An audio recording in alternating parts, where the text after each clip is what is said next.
From the start of a new administration in Washington, D.C., the nation's capital, live pictures of the U.S. Capitol there.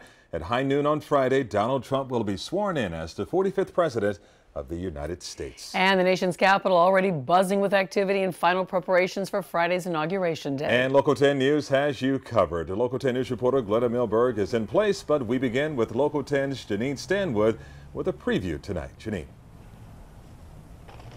Calvin, Christie, there is so much work that has to be done in order to get this inauguration together, as well as to get Team Trump in order. Take a look at video from a short time ago. Senate confirmation hearings have been underway all day today. And if you think that GOP nominees would have it easy with a Republican majority in Congress, think again. However, we can report that a Senate panel has approved Trump's choice to lead the Pentagon, James Mattis. Also in D.C., preparations underway to get Friday's swearing in and parade ready. We're told that Mr. Trump is practicing his speech, and his running mate expects a positive theme. Take a listen.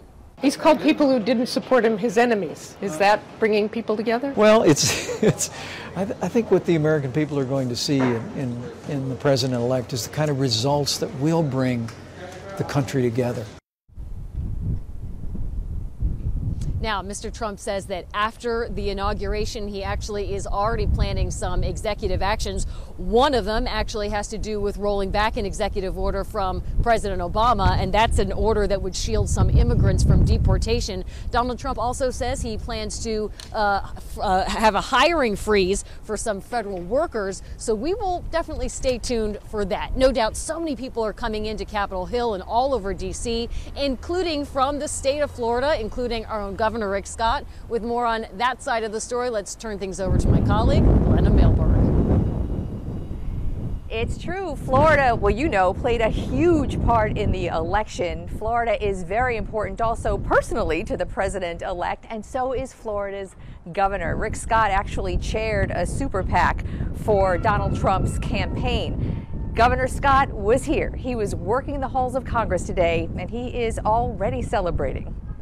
Come to the inauguration of having a friend being elected as the next president of the United States, and also the White House is about to become more Florida friendly, predicts Governor Rick Scott today, an early and prolific Trump supporter. Scott and the president-elect, a part-time Florida resident, they're friends, business-minded colleagues, and share a similar political trajectory as self-funded outsiders running to shake up the system. What I'm trying to do is build a relationship with every cabinet member so we can work to get more things done for our state. The governor is among dozens of Floridians in town for inauguration festivities. Sound good?